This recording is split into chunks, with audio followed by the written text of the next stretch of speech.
Good morning, everybody, and welcome to another episode of Coffee with Chris. I don't really know what to talk about today. I had another one of those mornings where everything just kind of fell apart, It happens every now and then, especially when you have ADHD. You'll find that emotions are heightened a lot of the time, and you tend to overreact to silly things. But that's the thing, right? It's not silly to us. To people like me, we actually feel things much more aggressively, so to speak.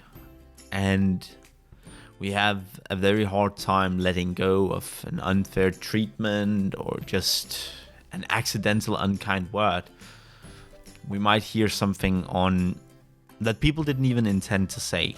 They're just being themselves, really, and yet we hear them use some word or some inflection, and it just grows from there,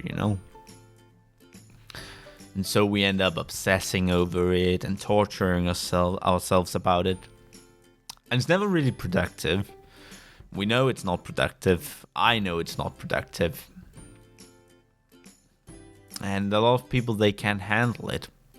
A lot of people around us, they don't know what to do.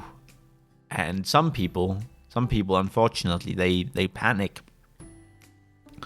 So when the person says something that isn't hurtful in and of itself,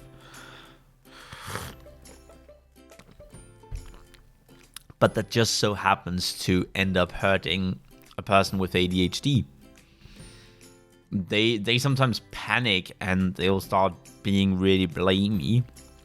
I don't know why I call it blamey. I don't think that's an actual word. But they'll start blaming it on the person feeling it.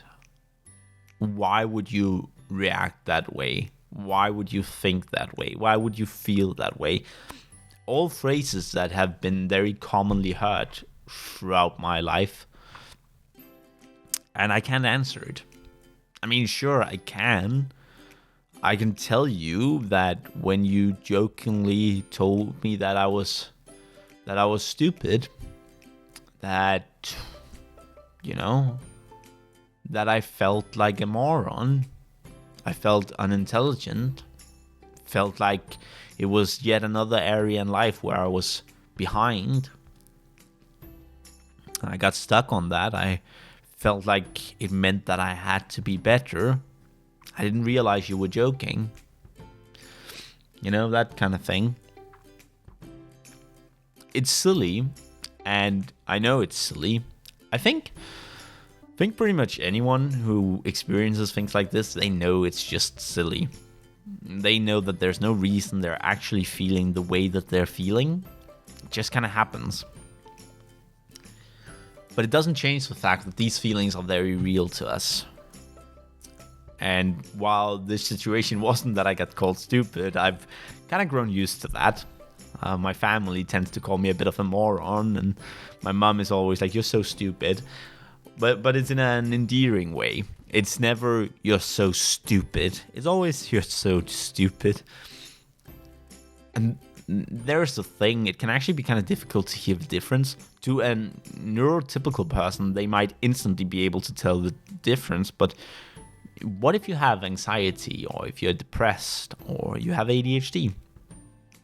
Well, in that case, you might not be able to see the situation, the difference, as quickly while you're in the situation.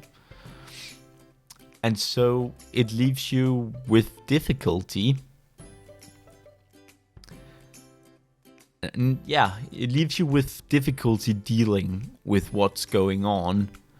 And so what can you really do about it other than share it with the person or keep it to yourself? Those are the options that you have. And when those are the only options that you have, well, obviously keeping it to yourself isn't really that helpful. So you'll want to share it with the person. And when you do that, not everybody is able to accept it. And so,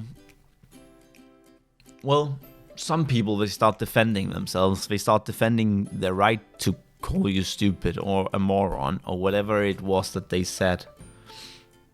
They'll justify it, and that just makes us feel worse. At least that makes me feel worse. So I've been rambling a lot back and forth now, but the truth is that I got in yet another argument with my girlfriend this morning. It's so frustrating to always argue, but she happens to not be very good at handling someone like me, unfortunately. And I know what a lot of you are thinking. Why don't I go find someone who is? And I think a part of me just... Well, there's obviously the first part, that I love her dearly. But there's also the second part, I think, that's telling me that no one can. And I guess that's just life that has proven that to me. Life has proven to me that no one can handle me. Not in the long run. I'm a pretty good friend. I'm an amazing acquaintance. Decent classmate. But once you get to know me a little too deeply, once you get too close, I'll be too sensitive about the things you say and do. Because the closer you are to me, the more I let you in, the more it'll bother me.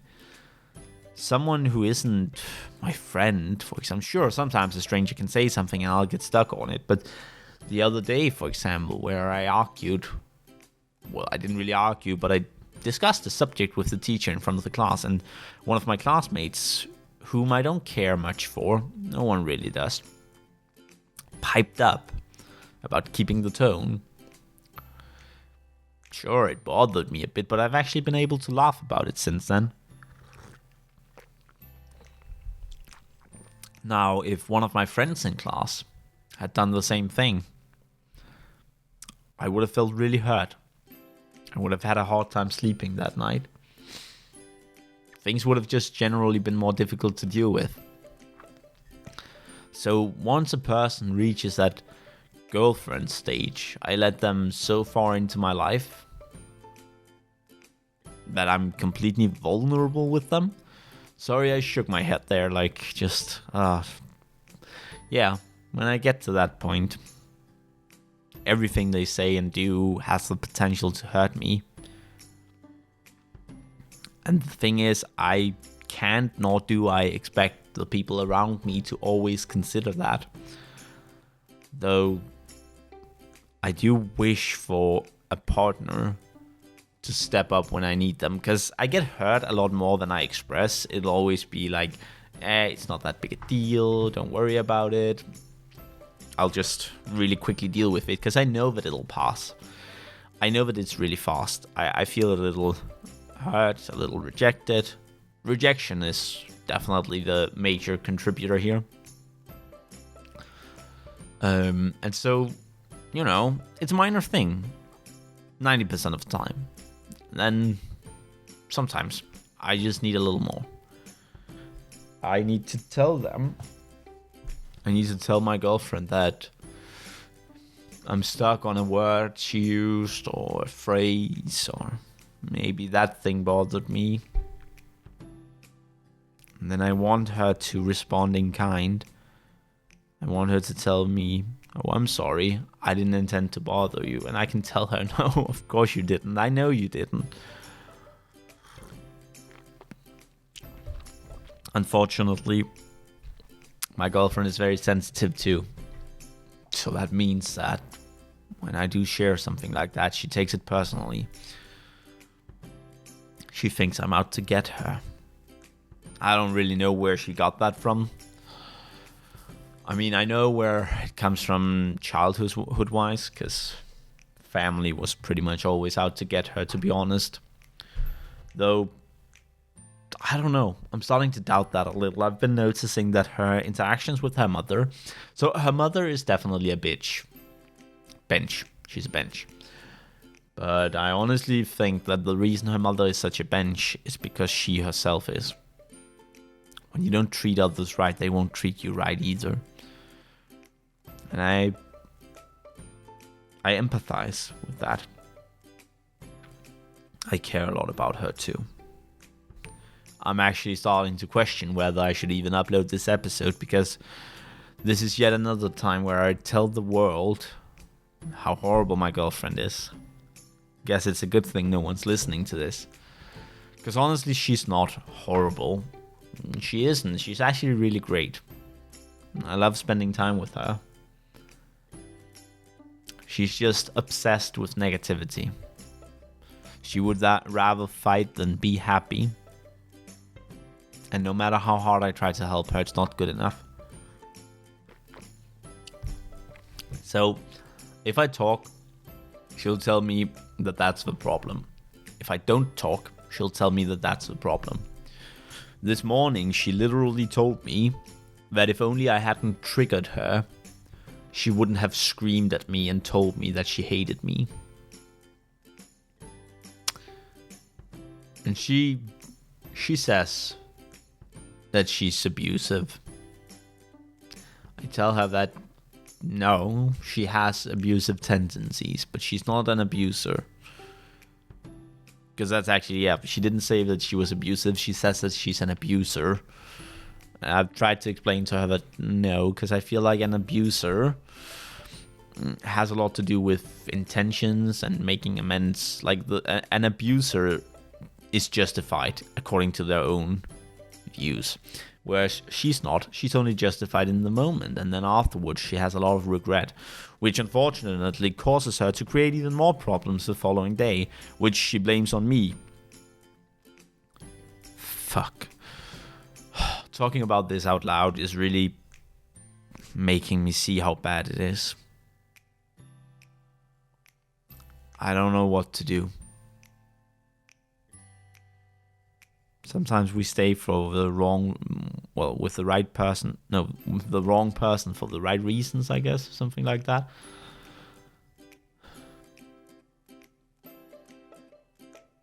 I'll be visiting her this summer. 65 days or something from now, I'll be going there. And I'm a little worried that that'll be the end of our relationship. I'm even more worried that our relationship will end before then. But one thing's for certain, I'm not breaking up with her until I've tried being with her in real life. Until I've spent that summer with her, I'm not breaking up with her. And I don't plan on breaking up with her either. I want to stay with her. I'm just worried that she's gonna ruin the relationship before we get to see each other. But I've worked too hard and too long for this, and I know that that's a fallacy. It's a sunken cost fallacy. But I really have. I've put so much effort into this. I've planned so many things according to this. I'm not ready to let it go. That's not where I'm at in life. I'm gonna go there. Gonna be with her. It's gonna be great. And then we'll see where life takes us. Because I honestly believe that she can be good. Because she is. So often. Sorry about the silence. It's just, like I said, I'm starting to realize now, saying it out loud, just how terrible it all is.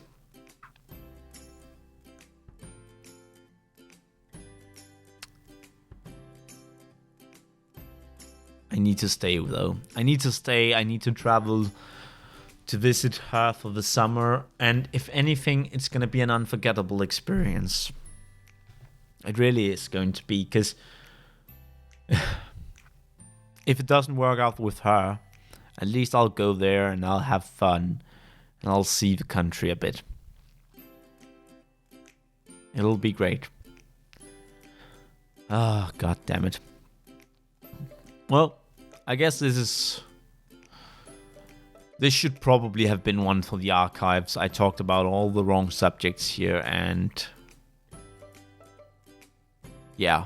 I don't even know what to title this episode. I usually have an idea of that as I'm talking. I kind of latch on to something, and I'm thinking, okay, yeah, something along the lines of that would be good.